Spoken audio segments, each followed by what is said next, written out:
Hey everyone, welcome to my channel. My name's Lee. You're watching Dark Roots Creations, and this is my October wrap-up.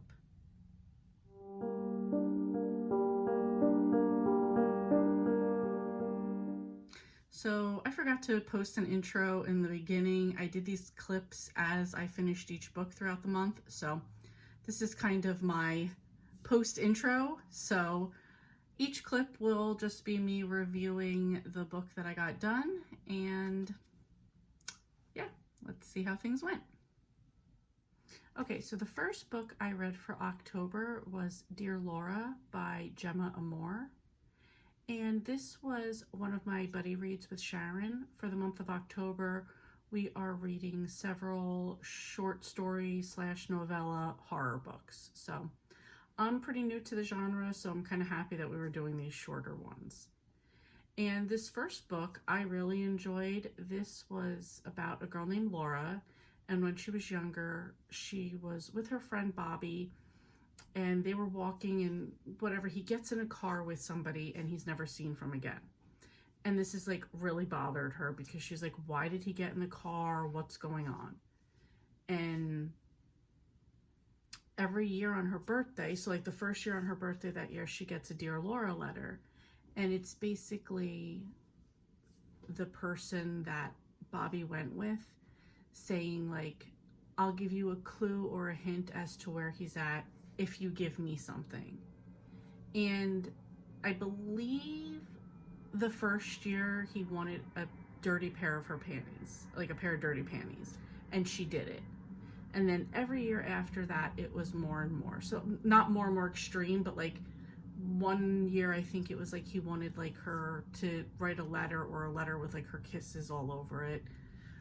The most extreme one that we see in the book is he asks her for one of her teeth, and she actually like pulls one of her molars out and sends it.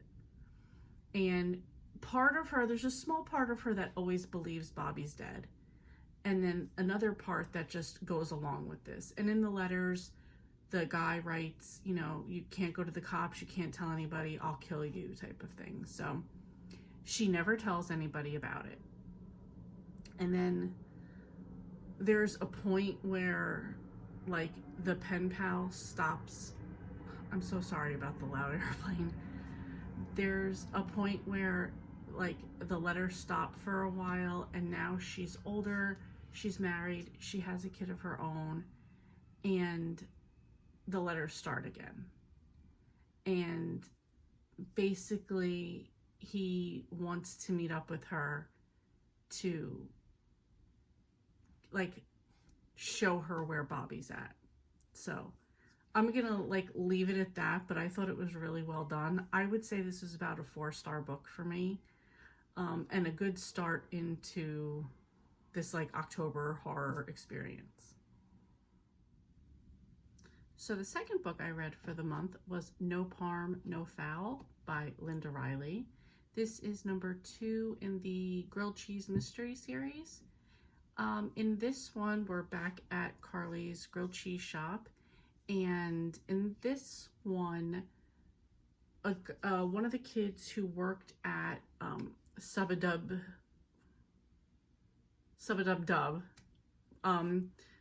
quits there, and he comes to work for Carly at the grilled cheese shop. Of course, the owner of the sub shop winds up dead, and it's whodunit, because is it the kid who quit? Is it his daughter who is set to inherit everything he has? Is it his second wife who he's on the outs with, or pretty much the relationship's over? Is it Carly because Carly got the employee, or a slew of other people that he bullied, or what was the other one? He bullied something, and another person that he just like wanted revenge on. So it was like a slew of people that didn't like this guy. And there's also like, of course, a twist of his past that has to do with this as well. I can't really say much more than that, because then that would be giving it away. But I gave this 3 stars. I what I loved all that. I love the setting. I love the grilled cheese recipes. I love the characters. The only thing I thought with this one was that we sleuthed for too long. We went back and forth too long. I just named a bunch of people, and each one of those people were like investigated multiple times and came into play multiple times. So I think that just got dragged out a little too much. This was a 318-page book, and it seemed way longer than that. So that would be my only negative toward it. So I give it a 3 stars. It was really good. I believe the author already says, oh, she does have a third one coming out. So I will definitely read that one. But yeah, 3 stars. This also counts toward the Killing Time with Cozy's Cozy Halloween Challenge. So I at least have 1 on the board there. Hey everybody, I just figured I would give a quick update on the latest book I read, which I finished a couple days ago, more than a couple days ago. That was Blanky by Keelan Patrick Burke.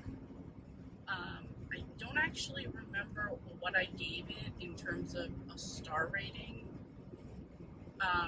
The plot of the book is a man named Stephen and his wife go through the experience of losing their infant daughter. I think she was about 5 months old, so 5 months old. And, you know, they buried her, they cleaned up her nursery, they just, like, put everything away.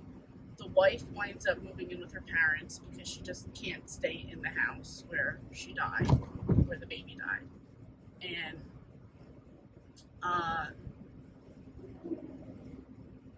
sorry, just trying to pay attention to traffic here.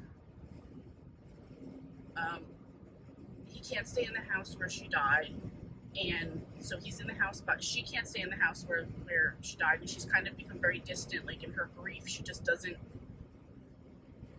can't deal with it. And meanwhile, all Stephen wants is for his wife to be with him, because he, like, feels like that's the only person that could really get him and understand, like, what he's going through. So in the process, he's living in the house by himself. He hears some noise upstairs. He goes upstairs and he goes in his daughter's nursery. There's a lot of backup up there. Sorry. Traffic. Construction. And he goes upstairs and he goes in the nursery and he sees his daughter's blankie on the ground. And the creepy part about this is that they buried their daughter with this blankie. So it kind of goes on about a couple other incidents with the blankie, how they got the blankie, and the husband just trying to, like, go over all of that. So that was the story, and I was, like, really into this. I thought this was going to be super creepy. We're doing a horror genre for this month, so if I didn't already say, this is a book I'm buddy reading with Sharon. So it was kind of just, like, really, like, this is going to be cool. Like, that just sounded creepy. I got, like, chills even just, like, reading the plot of that. So, that's all well and good. The thing I don't like, particularly, and this is the second book I've read by this guy, the first one was Sour Candy. What I don't like about these is that he kind of always gives you a little bit, like, of the evil or the monster, and kind of, like, lets you in on that a little bit, which I feel like takes away from the creepy factor.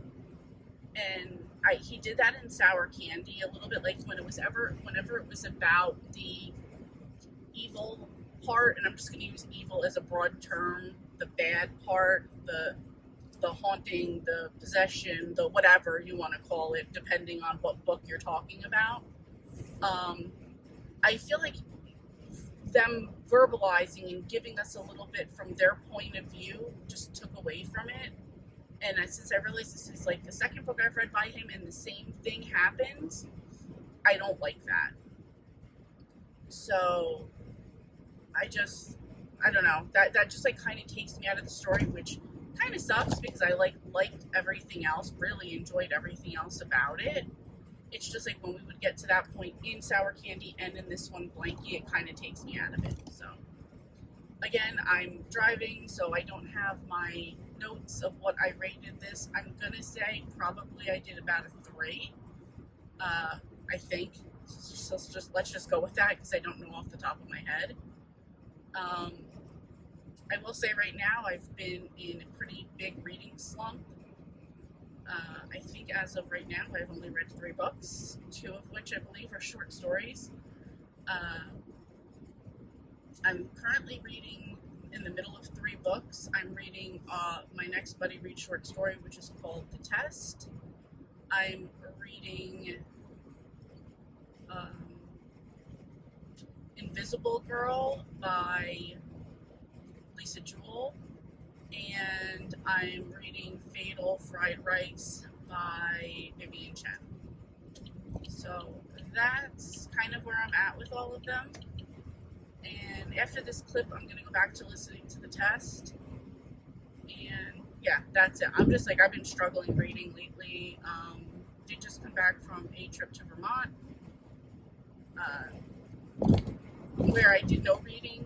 I just kind of hung with Mark. We listened to podcasts, we chatted, and maybe we did some music. That was really it. So as far as like reading goes. So anyway, I will catch back up with you. My plan is to get these 3. It is currently Tuesday. My plan is to get all 3 of those books that I just mentioned read by the end of this week. So hopefully that happens. Good morning. It is Wednesday, October 19th. I'm sitting in my car waiting for it to warm up. And before I go into my next book review, I just want to make a tiny observation, because would it be me if I wasn't complaining about something? I've lived on my block for 14-ish years.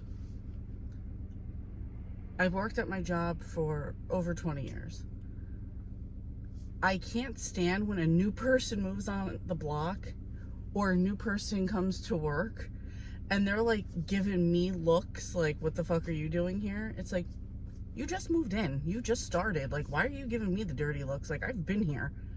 So I'm just saying that in observation of this girl who lives like diagonally across from me and just like giving me like the dirtiest looks because I got in my car, and I'm like, what? So that's just my little rant. I'm leaving for work early. Oh, this person has some blinding lights. I'm leaving for work early. Okay, I'm sure they're probably gonna take my spot when I leave. I don't know what they're doing actually. Whatever. Mind your own business, Liam. I'm leaving for work early because I have to go grocery shopping. Except for eggs, everything I need is like non-perishable, so I figured I'd go to get all that stuff, leave it in my car, bring the eggs inside, put it in the work refrigerator, and be good.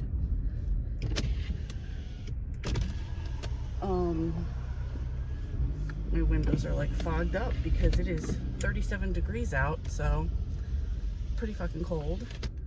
Wasn't expecting that hit, but I think I did see some people on Discord talking about like, oh yeah, it's gonna be freezing temps. Thank you. So yeah, I guess we're getting them right now. We're only supposed to have a high of 55 today. So yeah, that's it. That's why I have to roll my window down to see out of them for cars and people coming. Anyway, totally pointless. See, this is why I'm like babbling on now. Anyway, I finished reading, I really can't say. I just finished reading last night. Finished reading The Blankie. No, that's a lie.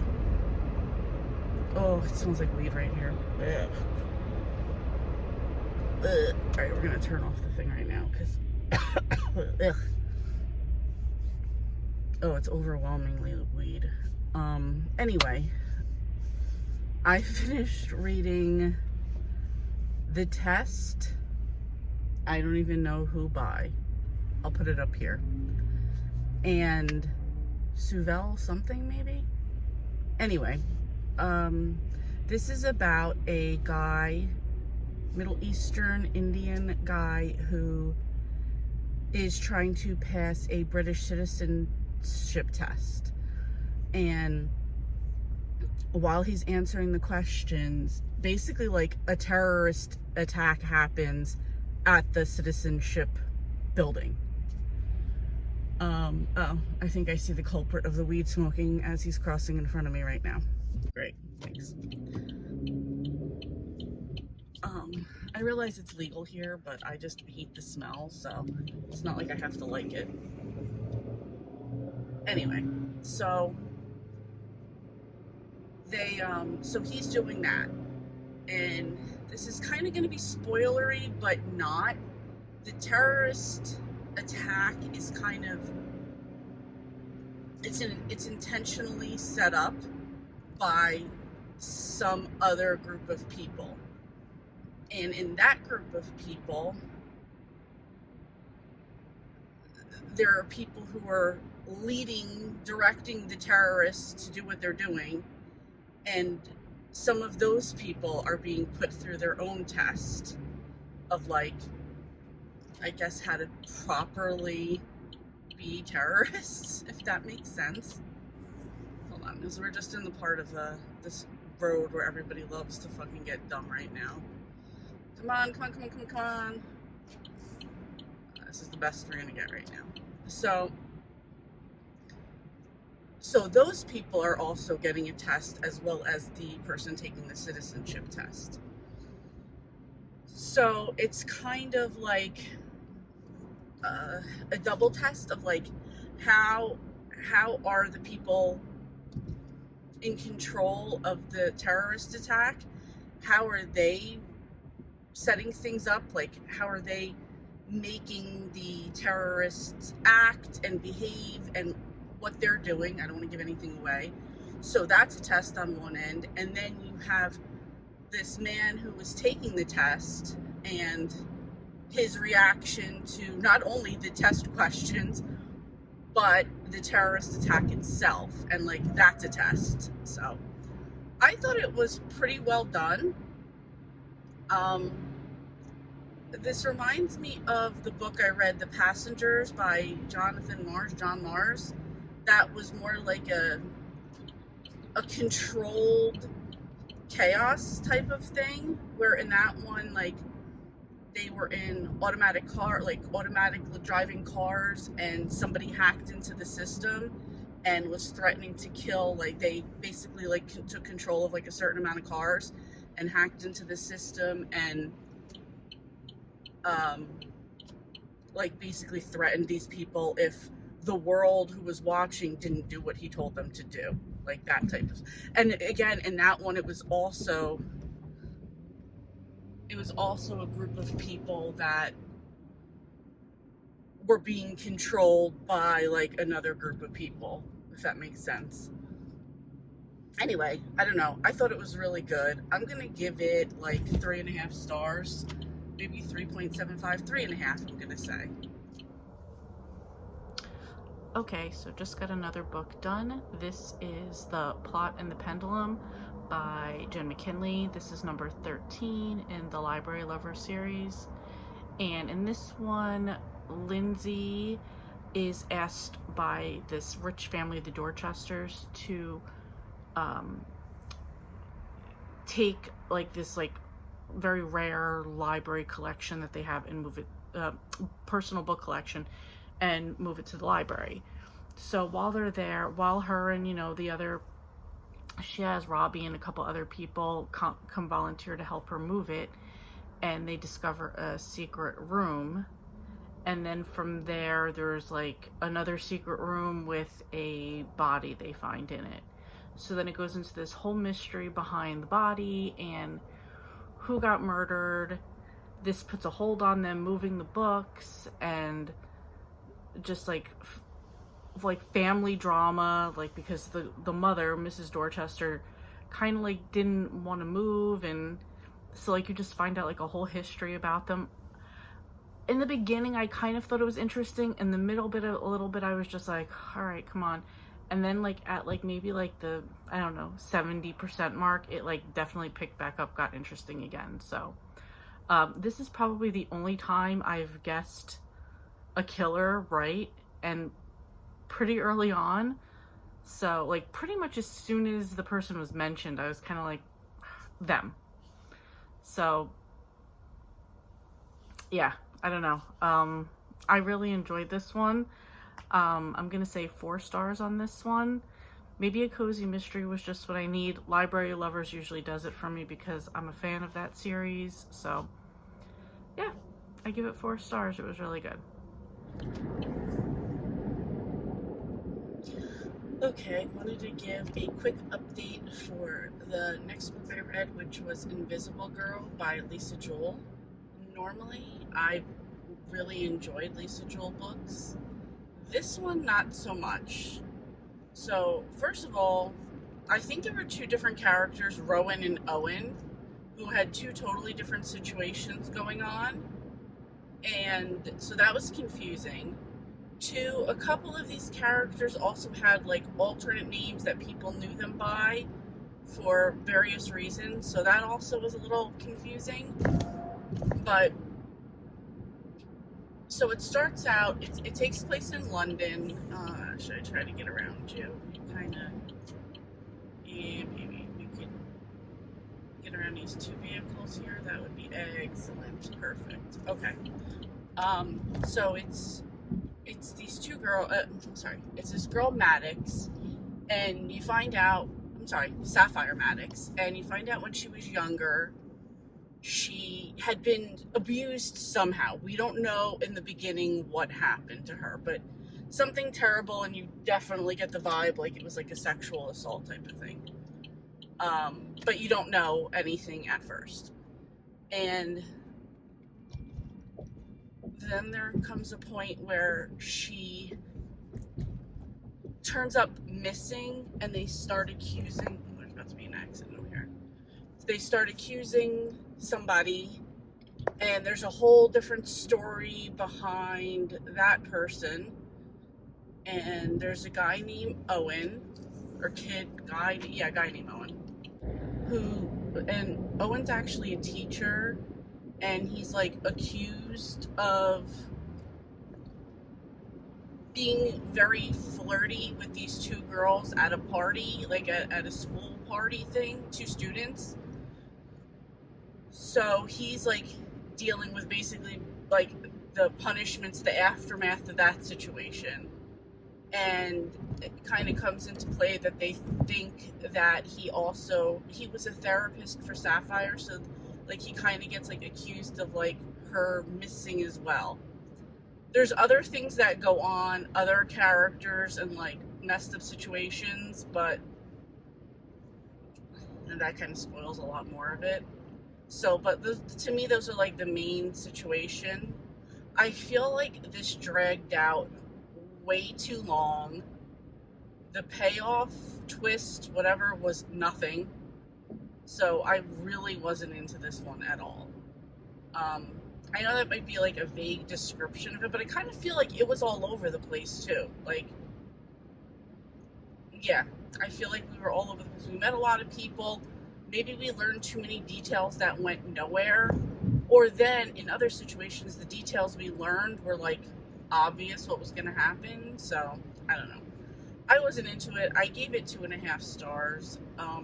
I'll still read more Lisa Joel because, like I said, everything else, I like went back and looked what I rated her other books, because there was 2 times I was going to DNF this one, and I was like, let me see, like maybe did I kind of give her 3 stars on a lot of books? No, I didn't.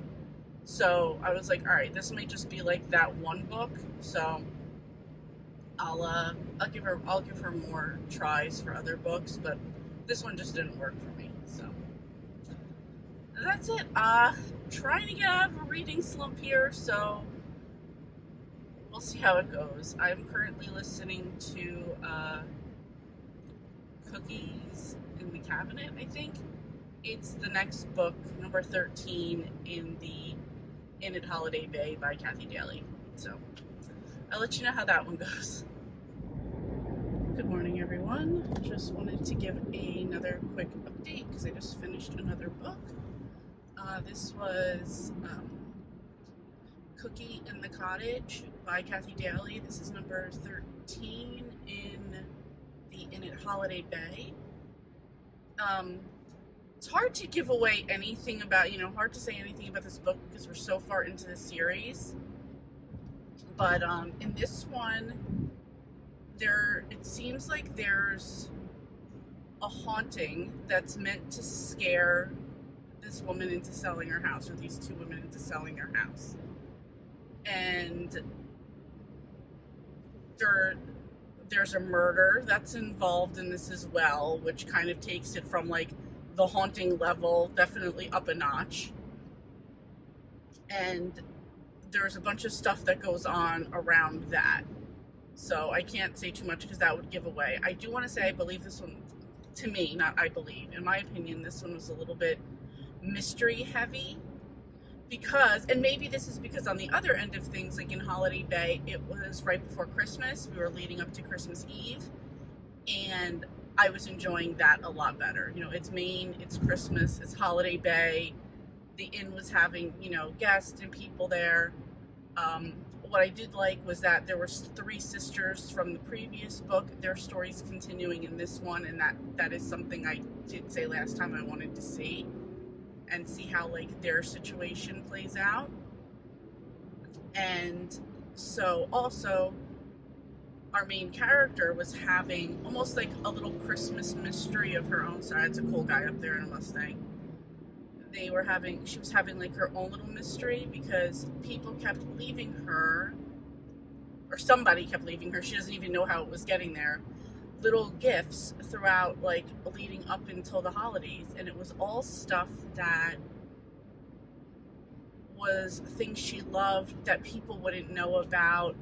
For example, like her grandmother's Christmas cookies, or a mug her mom used to have, or earrings her mom used to have for Christmas, she wore for Christmas, a mug that was in her house. So it was like all of these little things, and not everybody, like only 1 or 2 people would have known about each one, and those people, when she asked, didn't know anything about them.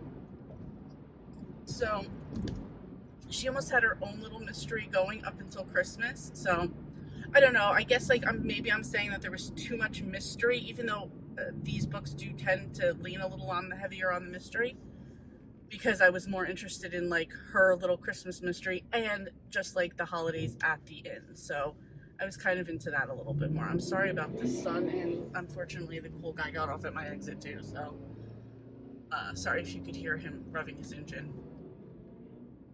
We're in a line of traffic. I don't know what he's revving for, but whatever. Anyway, so I really enjoyed this one. I'm gonna say 3.5 stars. I think I'm going to at work, because my other books that I'm currently reading, are Fatal Fried Rice, which is a physical, and I think that's all I have going on right now. I'm sure there's another one that I'm completely forgetting right now. Regardless, I think I'm just going to go into the next book in at Holiday Bay, which is Details in the Documents. So anyway, that's it. I will let you guys know on the next book. Okay, it is getting down to the nitty-gritty because it is 10 o'clock on the 30th, so I'm trying to finish up as many books as I can here at the end. I did just finish The Window in the Ground by Steve Shred. This was a short story, I think 106 pages, a horror, and it's about a boy who lives in a town where there's, in the mountains, in this clearing, there's a window in the ground. And you're not supposed to go there until you're 18, and there's like this list of rules you're supposed to read. You're not supposed to go there alone, all these other things. So the boy is not old enough, but his grandfather takes him anyway. His grandfather's like, you need to see this, you need to know about this. You get up there and there's this kind of this pull, like it can make you react in a bunch of different ways. Like you could want to run to the window. It can, I think one part of it was even like, it arouses boys. So that was another part of it.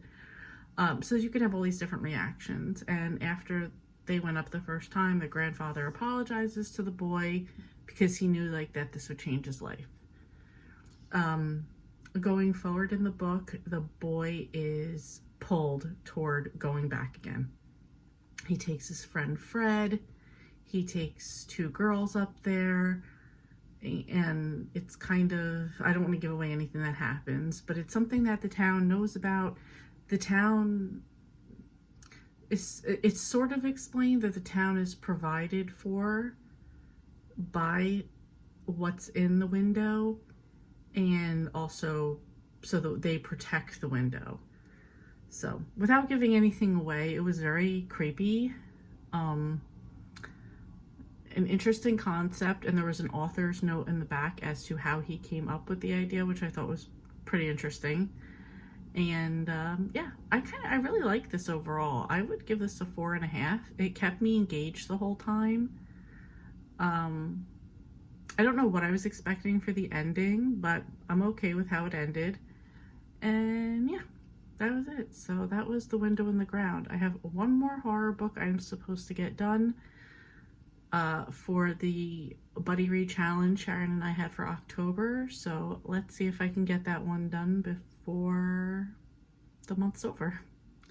I'm also still in the midst of Fatal Fried Rice. I have that much left, so I'm on page 224 of 311.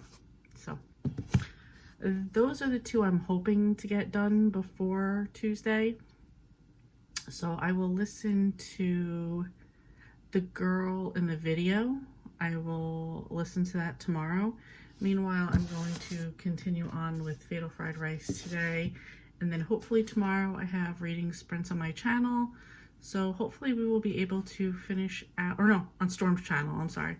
So hopefully we will be able to finish out getting these books done.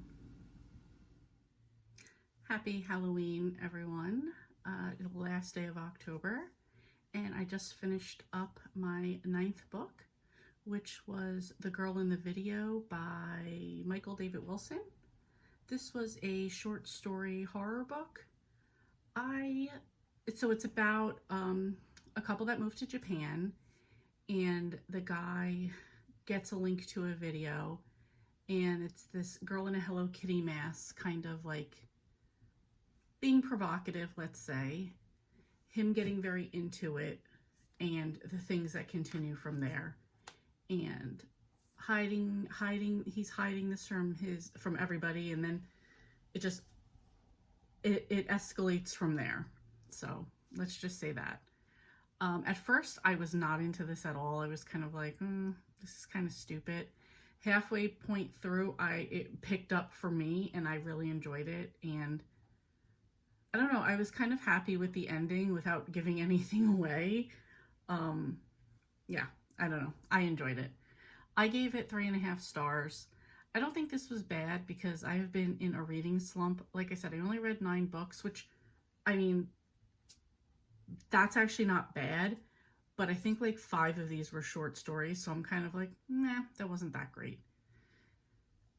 I guess I was disappointed too with Invisible Girl because I was expecting to really like that one. I was feeling a little bit of stress because I was trying to stick to my list. I felt bad because I didn't even read one spooky middle grade book for Storm's Halloween, which she did amazing on, by the way.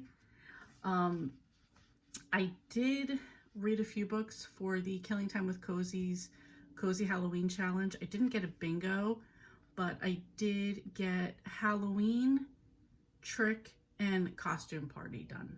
So, not too bad overall. I don't actually have a TBR planned for November because I'm just trying to finish my goals for the rest of the year. So I have 25 books I need to get to, and I'm just hoping that between now, November and December I can get it done. Anyway, how did you guys do in November? Did you complete any challenges? Oh my God, in November. How did you guys do in October? Jeez, I'm already on to the next month. How'd you guys do in October? Did you complete any challenges, any readathons, get any bingos in any challenges? Or did you just kind of read whatever you wanted to read? And what do you have planned for November? Because I have my Black Panther readathon. I know there's Nonfiction November, and I was looking on Pages with Paige. She's an Australian booktuber. I'm sure you guys know who she is. She put out like the list of November readathons, and there are a ton of them. So anyway, that's it for me. Thank you guys so much for watching, and I will see you next time.